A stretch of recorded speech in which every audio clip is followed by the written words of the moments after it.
Welcome to my video of 10 things you may or may not have known about Dota 2. Keep in mind that Dota is a situational game and many things change from a day-to-day basis. What I may explain to you now might not work in the future or may not have worked in the past either, so please keep this in mind and say what you think I was wrong about or what you think I should have further explained. But anyway, let's get straight to it. At number 1.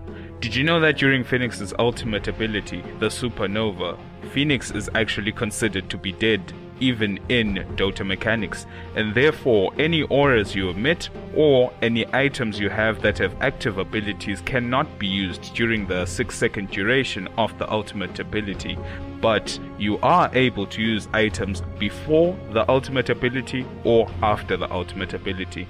But do not go thinking that during the ultimate's duration that any auras you are emitting are further enhancing your ultimate, because no, all your items and your auras are muted during this duration, and the hero is only considered to be reborn after the ultimate ability with full HP and full mana. And at number 2, we have Earth Spirit. Did you know that after the 6.80 patch was implemented into Dota 2, Boulder Smash became the AoE stun, making it harder to land and less reliable? But did you know there's actually an aiming exploit you can use to further make the experience much easier when trying to aim for a fleeing opponent? In the past, people used to believe that you had to aim your cursor on the rock to kick it or pull it. But this is not actually so. The cursor does not actually have to be on the stone remnant, as the remnant actually has a very large hitbox that is even larger than the model size itself, so you can aim further than the rock, making it easier to kind of predict where you're going to kick the rock and where you hopefully gonna have it land.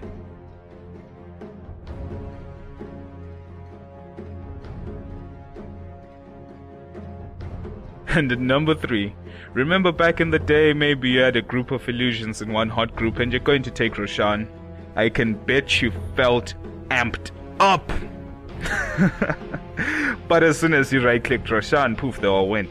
And then you're probably left there and your team was looking at you saying, what was the plan there, man? But besides that, the idea is simple. Just get illusions and hopefully they should help you take Roshan faster. But the way Dota mechanics work is really less simple than what you probably thought back then. If the illusion tags Roshan, it will just simply disappear. So how can you use your illusions to tank Roshan for you then? It is simple. Highlight your illusions, press shift, and then press the move key and move the units onto Roshan. That way your illusions will aggro Roshan, move onto him, but they'll never attack. And Roshan has no other choice but to attack your illusions, and wham! Mission accomplished. Number 4 is for all those times when you thought something worked in one way but actually didn't really work the way you thought it would in a certain situation.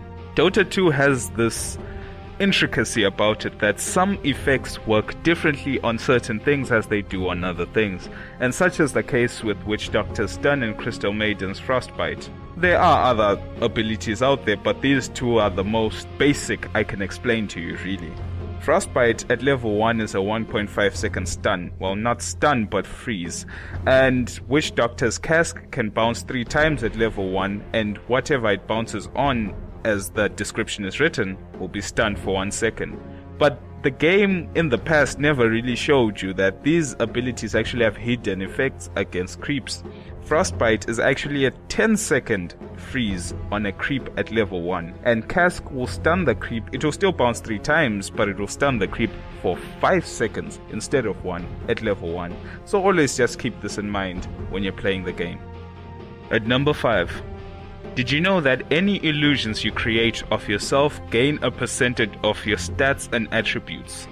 But did you also know that if you have a transformation ability that further enhances your character in a way, any illusions you spawn after that actually gain the attributes of your transformation, and the models of the illusions will be modeled after your transformation. But bear this in mind. Whatever abilities, or should I say whatever attributes of your transformation will disappear from the illusions when the transformation is worn off on the main hero himself. And at number 6, did you truly know the attributes of Naga Siren's Song of the Siren?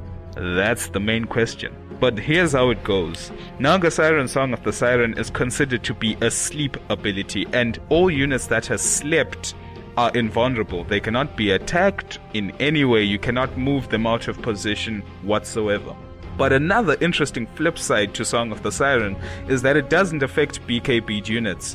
And you may be thinking, well, that's a bad thing. If he has a BKB, he can still act. That's true, but think about it in this way. If one person out of 5 in their team has a BKB and uses it, you could isolate them from their entire team, and it becomes a 1 versus 5. At number 7, if you are a Meopo lover, put your hands up. What? Well, it seems like we don't have any hands up tonight. But anyway, just so you know, there's been a glitch or a bug that's been going around lately, but I can't really say it's a bug because it's game mechanics and it makes sense if you think about it. Let's see how a Bloodstone works. If you die, you lose charges, a third of your charges. But the problem is with Meopo though, is that if his clones die, he doesn't lose any charges on his Bloodstone because the Bloodstone carrier did not die. That's how the Bloodstone works. So if it's a viable thing, you can actually just pick up a Bloodstone on Meopo and hopefully they do not kill the main Meopo, or the main Meopo is not in the vicinity of the death of one of the clones. And guess what?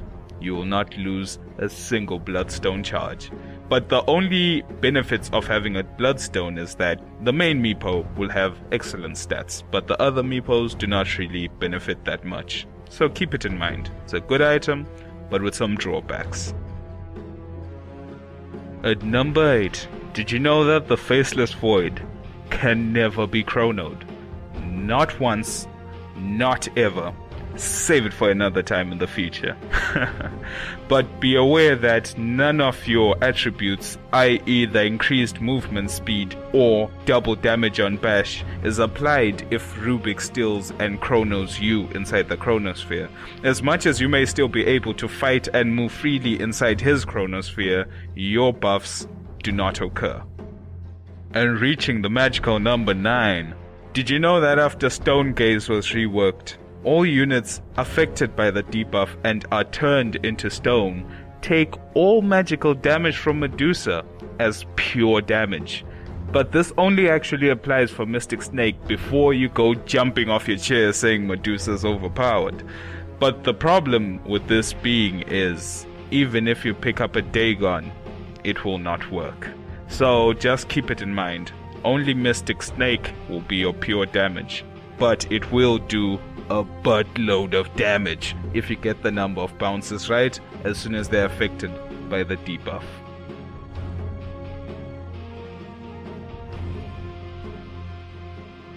And finally, saving the best for last. At number 10, did you know why Darude's Sandstorm was considered to be one of the greatest songs of all time? No, actually I'm just kidding. I don't even know if that's true. But one thing I know for sure though is Sand King Sandstorm has a 1.5 invisibility delay frame that you can use to dodge any spell or any projectile. So yeah, I'm thinking about that hashtag refresher orb sandstorm dodge montage coming out soon. But yeah guys, thanks for watching the video, and I hope you learned something important, or I just reinforced some of your knowledge on the game. If you learned something, here's the deal. If you learned something, tell someone about this video. It's that simple. The more people learn about Dota, the better players will have, and will have a community that's growing in both knowledge and skill in the player base. And to me, that's my dream, to have everyone going from 0 wins to, let's just say, 1,000 wins as an example, but also having that skill and that in-depth knowledge on how to play Dota and understanding why we like Dota. That's what I want people to understand, the reason why we like Dota, why we spend so many hours grinding it out, toughing it out. You know, it's not to just flame people, and there are a lot of people who spread hate speech and all this anger in the internet, but really I don't consider those people as part of the Dota community.